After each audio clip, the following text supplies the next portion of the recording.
Baik, sebelumnya Assalamualaikum warahmatullahi wabarakatuh. Waalaikumsalam warahmatullahi wabarakatuh. Selamat pagi. Pagi.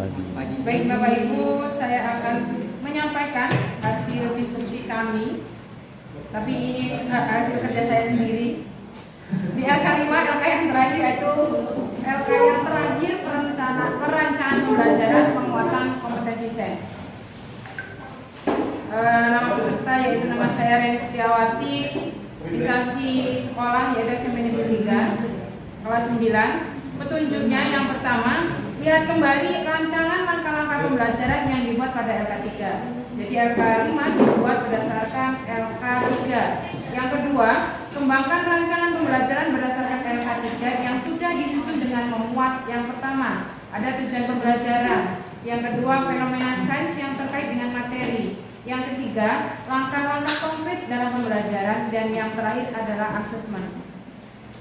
Petunjuk yang ketiga, pastikan rancangan pembelajaran yang disusun memenuhi 6 prinsip pembelajaran. Rancangan pembelajaran, tujuan pembelajarannya adalah memahami gejala kelistrikan untuk menyelesaikan tantangan atau masalah yang dihadapi dalam kehidupan sehari-hari. Langkah pembelajaran, ada kegiatan awal, guru seperti biasa mempersiapkan kelas dengan aktivitas pembuka seperti salam dan berdoa. Yang kedua, guru memberikan pertanyaan pemantik, apa yang ada dalam pikiran kalian jika mendengar kata listrik? Bisa dia menjawab kesetrum bu, atau lampu bu, gitu. Yang selanjutnya, guru menyampaikan tujuan pembelajaran. Kegiatan awal yang selanjutnya membagi kelompok secara heterogen.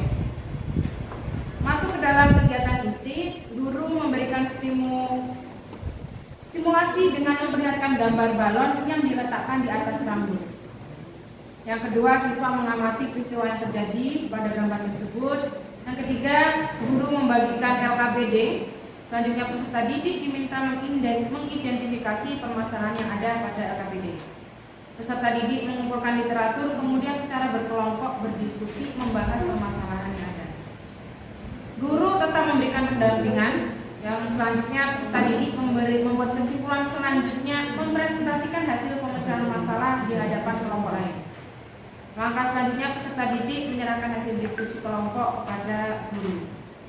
Kegiatan penutup, peserta didik dan guru menyimpulkan bersama materi yang telah dipelajari, dan guru memberikan apresiasi atas kinerja peserta didik. Ini penting dilakukan supaya tetap semangat belajar. Guru memberikan asesmen formatif sebagai feedback pertemuan pertama. Yang terakhir adalah peserta didik bersama guru menutup kegiatan belajar dan berdoa. Asesmen yang digunakan ada 3, yaitu diagnosis sebagai memasuki pembelajaran, yang kedua formatif dalam bentuk LKPD, yang terakhir adalah penilaian sumatif pada akhir materi.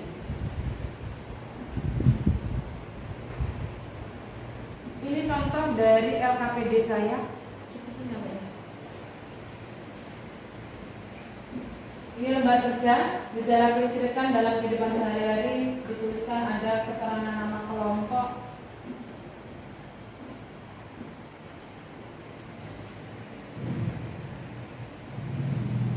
nama kelompok, tujuan pembelajarannya, ada langkah kegiatan, juga di situ dijelaskan langkah percobaan, kemudian ada yang ketiga, peserta didik diminta untuk membuat kesimpulan yang didapat dari pembelajaran ini. Ya, ini adalah asesmen formatif yang saya berikan ke peserta didik.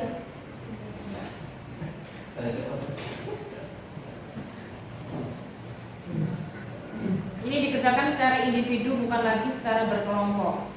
Ada soal memberikan tanda checklist apabila pernyataannya benar atau salah, jenis muatan stick dan lain sebagainya. Cukup sekian dari saya. Saya akhiri, wabillahi taufiq wal hidayah. Wassalamualaikum warahmatullahi wabarakatuh. Waalaikumsalam warahmatullahi wabarakatuh.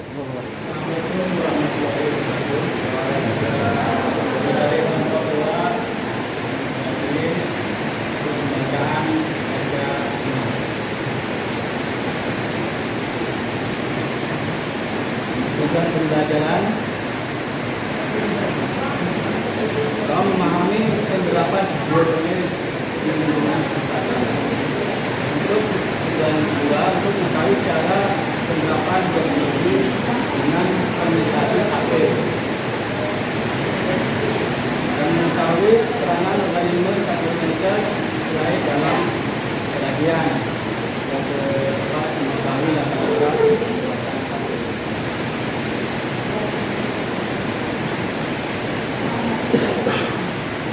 Adapun langkah-langkahnya, pertama pengecekan dulu awal dari tentang bioteknologi, penyampaian materi pada dengan penilaian materi fisik bioteknologi yang membedakan metodologi modern dengan teknologi tradisional dan melakukan pengamatan terhadap fenomena teknologi sampai mendapat menarik kesimpulan dari materi bioteknologi dan evaluasi.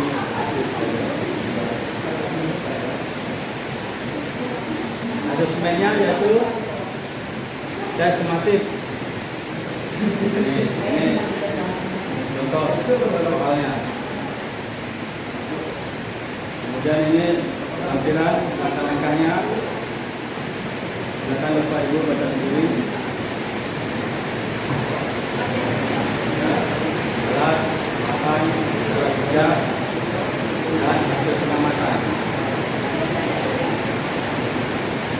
Kemudianlah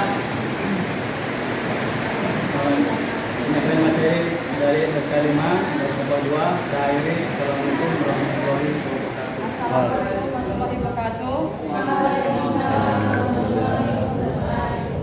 Saya akan menyaksikan kelompok saya yang wakilin saya tentang tujuan pelajaran. Yang pertama itu gambar ciri-ciri yang makhluk hidup. Yang kedua, memahami karakteristik makhluk hidup serta tubuh. Yang ketiga, mendeskripsikan hasil menyajikan laporan makhluk hidup.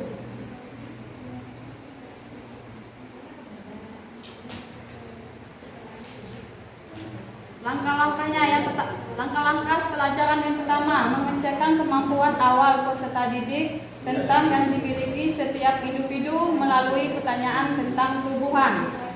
Yang kedua, peserta didik yang sudah siap belajar membantu peserta didik lain yang belum siap belajar. Peserta didik yang siap belajar diajari tentang memahami pengetahuan faktual dan cara pengamatan tubuhan.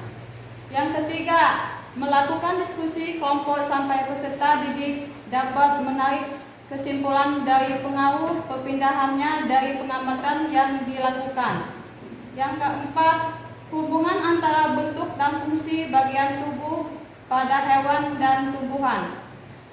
Yang kelima, menganalisis pertunjukan hubungan dengan pengaruhan untuk membaca tentang materi tumbuhan.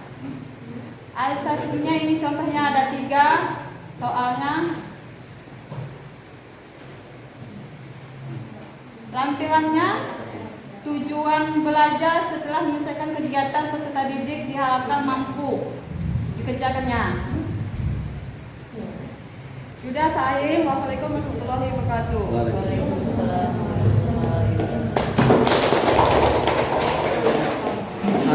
Bapak Ibu, ini Bu Emilia ini guru IPS. Bisa buat rencana pembelajaran IPA. Luar biasa ya hasil dari BIMTEK kita ini. Walaupun dalam langkah-langkahnya baru mencakup kompetensi sains yang pertama. Bapak Ibu diharapkan nanti pulang membuat rencana pembelajaran. Saling cek aja punya temennya mana yang udah lengkap ya, bisa dicek satu-satu kan LK-nya semuanya diupload ya. Teman-teman yang sudah bisa membuat rencana pembelajaran yang lengkap atau bisa lihat dari PPT-nya, kita kan ini dalam waktu latihan. Nanti bisa juga Bapak Ibu konfirmasi ke saya terkait rencana pembelajaran yang udah buat. Ditanyakan kira-kira yang saya sudah buat ini sudah mencakup 3 kompetensi sains atau belum gitu. Nah, kalau seperti contoh yang dibuat Bu Emilia luar biasa ini baru kompetensi sains yang pertama dan itu nggak salah. Nah, itu nggak salah, cuma kalau untuk satu kesatuan bab yang utuh itu diharapkan bisa masuk ke kompetensi sains yang nomor 2 dan kompetensi sains yang ketiga sampai ada langkah untuk mengambil putusan gitu ya, atau tindakan. Demikian Bapak Ibu yang bisa kita jalani bersama. Sebelum diakhiri dan masuk ke rencana tindak lanjut, di sini saya akan membagikan